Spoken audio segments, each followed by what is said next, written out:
네, 폭발적인 집단 감염의 진원지 사랑제일교회의 정확한 신도 명단을 확보하기 위해 방역당국이 어제 급기야 교회를 직접 현장 방문했습니다. 교회가 준 명단을 도무지 믿을 수가 없다고 판단한 건데요. 밤새 대치했지만 교회 안으로 들어가지도 못했습니다. 취재기자 연결돼 있습니다. 이남우 기자, 방역당국 몇 시간을 고생했는데 결국 명단 확보 못했죠? 네, 질병관리본부와 서울시 등 방역당국은 오늘 새벽 4시쯤 사랑제일교회에서 철수했습니다. 방역당국은 밤샘 대치를 하다 별다른 소득 없이 현장을 떠나면서 교회 안에 들어갈 수 없었다. 상황이 좋지 않다는 말을 취재진에 남겼습니다.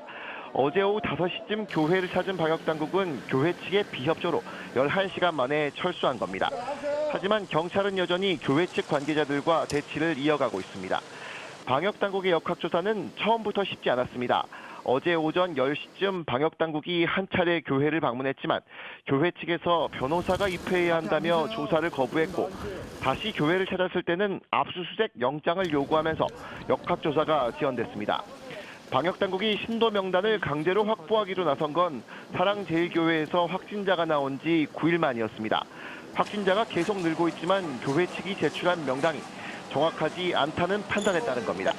하지만 교회 측은 일찌감치 출입로를 차량으로 가로막고 쓰레기 더미를 쌓아 바리케이트를 만드는 등 외부인의 진입을 원천 차단하며 강력 저지에 나섰습니다. 네, 지금 방역당국 입장에선 한시가 급한데 큰일입니다. 그런데 밤사이에도 사랑제일교회 신도에게서 감염된 걸로 보이는 확진자가 또 나왔죠? 네, 그렇습니다. 사랑제일교회 교인이 방문한 기도원에서 11명의 확진자가 추가로 발생했습니다.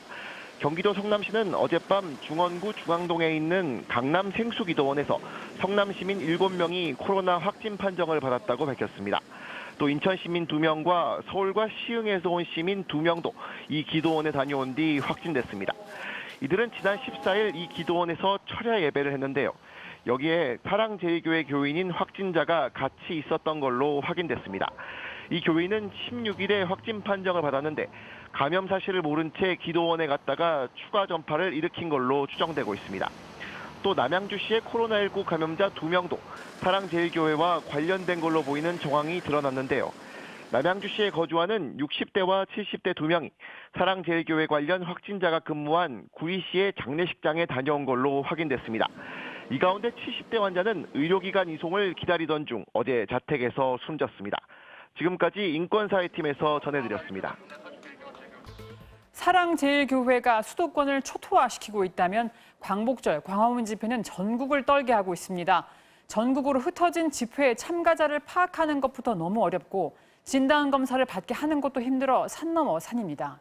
방역당국이 제발 검사 좀 받아달라고 거의 사정하고 있습니다. 김준석 기자입니다.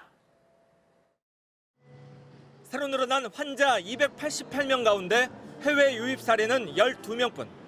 국내 발생이 276명인데 여전히 수도권에서 226명의 감염 사례가 쏟아졌습니다. 전체적으로는 9명 줄어든 수치. 자칫 확산세가 꺾였다고 생각될 수 있지만 광화문 집회발 감염자 수가 큰 변수입니다. 50명이 더 늘어 현재 60명이 됐지만 광화문 집회 뒤 전국으로 흩어져 숨은 참가자가 전국 대유행의 기폭제가 될 수 있기 때문입니다.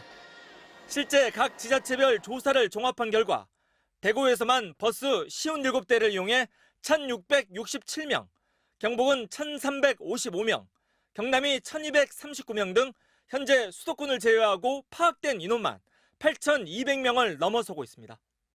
물론 이 숫자는 계속해서 빠르게 늘고 있습니다.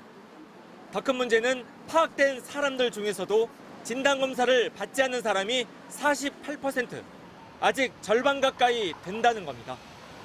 각 지자체의 긴급 행정명령에도 불구하고 검사율은 대구와 대전이 27%, 울산의 경우 16%밖에 안 됩니다.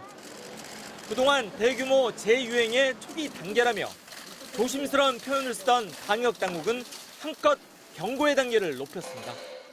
유럽이 경험한 가장 심각한 상황으로 우리나라도 언제든지 진입할 수 있습니다. 이제 코로나19 유행이 본격화되었다고 생각하십시오. 방역당국은 집회에 참가했다면 지금이라도 가까운 선별진료소를 찾아달라고 거듭 호소했습니다. MBC 뉴스 김준석입니다. 집단 감염 사태를 빚고 있는 서울 사랑제일교회 교인들이 이번에는 검사를 요구하는 보건소 직원을 껴안고 결과도 못 믿겠다며 난동을 부리는 이해할 수 없는 일이 벌어졌습니다.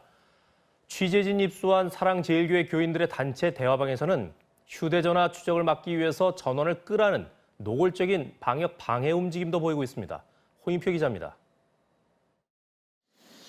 경기도 포천에 있는 한 식당. 이 식당을 운영하던 50대 부부는 사랑제일교회 교인인 것으로 알려졌는데 지난 광복절 도심 집회에도 참석한 것으로 파악됐습니다. 코로나19 검사 대상이었는데 보건소에 연락도 받지 않았습니다. 결국 지난 17일 보건소 직원 2명이 현장 검사를 위해 식당을 찾았다가 봉변을 당했습니다. 갑자기 왜 검사를 받아야 하냐며 느닷없이 보건소 직원들을 껴안기 시작한 겁니다. 뽕을 한 번씩 하고 내가 접촉되면 이제 너희들도 접촉되니까 같이 검사를 해야 되겠다 이렇게 말씀을 하셨대요. 검사 결과 이들 부부는 모두 확진 판정을 받았습니다. 이뿐만이 아니었습니다. 보건소의 검사 결과를 못 믿겠다며 다른 병원을 찾아가 검사를 다시 해달라고 요구한 겁니다. 자기는 이제 정부를 믿을 수가 없고 정부의 또 산하기관인 보건소나 이런 것도 그래서 거기서 하는 검사는 절대로 믿을 수가 없다. 보건소 직원 2명은 일단 음성 판정을 받았지만 2주간 자가격리에 들어갔습니다. 경기도는 공무집행 방해 등의 협의를 적용해 이들 부부를 고발하기로 했습니다. 경기도 남양주에서도 확진 판정을 받은 사랑제일교회 교인이 결과를 못 믿겠다며 연락을 끊고 잠적했습니다. 역시 추가 검사를 요구하던 이 교인은 3시간 뒤 서울 강남의 한 병원에서 경찰에 붙잡혔습니다.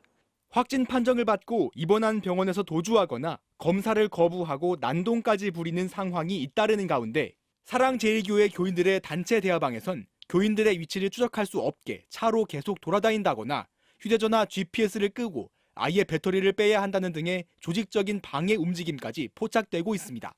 MBC 뉴스 홍익표입니다. 의대 정원 늘리는데 반발해 오늘 전공의들이 3번째로 파업에 들어갑니다. 이번엔 무기한입니다. 이건 시작에 불과합니다. 다음 주 수요일부터 사흘간은 의사들이 집단 휴진을 시작합니다. 그야말로 이 시국에입니다. 김세진 기자입니다. 의대 정원 증원에 반대하는 전공의들은 앞서 2차례에 걸쳐 집단 휴진에 나섰습니다. 이후 정부와의 대화가 이어졌지만 양측이 의견차를 좁히지 못하면서 다시 집단 휴진에 돌입합니다. 오전 7시부터 인턴과 레지던트 4년차를 시작으로 오는 23일까지 레지던트들이 차례로 업무를 무기한 중단합니다. 오는 26일부터는 대한의사협회가 주관하는 2차 파업까지 예고되어 있습니다. 앞서 의협은 지난 14일 총파업을 벌여 의료기관 33%가 휴진한 바 있습니다. 코로나19 재확산 시기에 의료 공백을 우려한 정부와 의료계는 그제 간담회를 가졌지만 의대 정원 증원과 공공의대 신설을 놓고 서로 입장차만 확인한 채 소득 없이 끝났습니다. 정부는 의사들이 집단 행동을 강행하면 법에 따라 대응하겠다고 경고했습니다.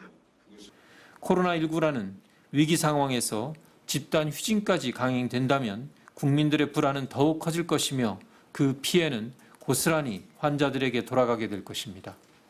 국립대학병원협회 등 의료계 일각에서는 지금은 서로 한 발씩 양보할 때라며 대화를 촉구하고 나섰지만 정부와 의료계가 서로 원칙만 고수하는 상황이 이어지면서 코로나19 재확산 상황에서 의료 공백에 대한 우려가 커지고 있습니다. MBC 뉴스 김세진입니다. 전당대회를 진행 중인 미국 민주당이 바이든 전 부통령을 대통령 후보로 선출한 데 이어서 카멜라 해리스 상원 의원을 부통령 후보로 공식 지명했습니다.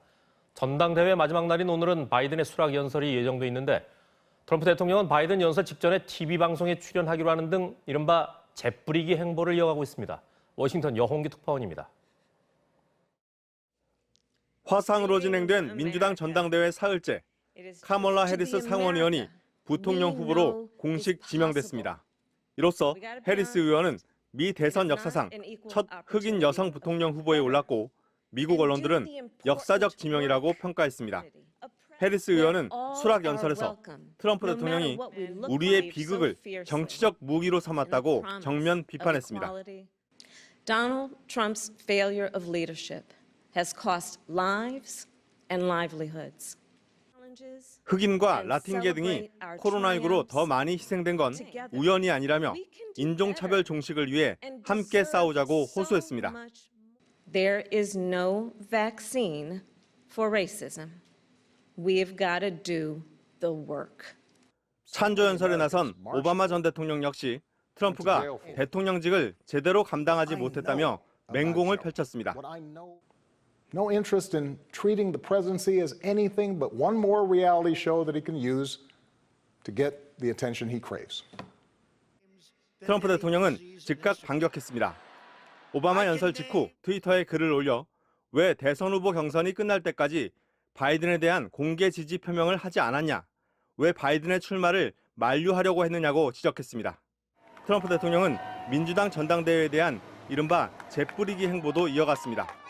오늘은 바이든의 고향인 펜실베이니아를 방문해 맞불 유세를 가졌고 바이든의 대선 후보 수락 연설 직전에 TV 방송에 출연하기로 했습니다. 또 트위터에 자신의 얼굴과 슈퍼맨을 합성한 영상을 리트윗하기도 했습니다. 민주당의 공격에 개의치 않는다며 자신의 지지층을 향해 자신감을 표출한 것으로 해석됩니다. 민주당은 오늘 바이든 전 부통령의 대선 후보 수락 연설을 듣는 것으로 나흘간의 전당대회 일정을 마무리합니다. 워싱턴에서 MBC 뉴스 여홍규입니다.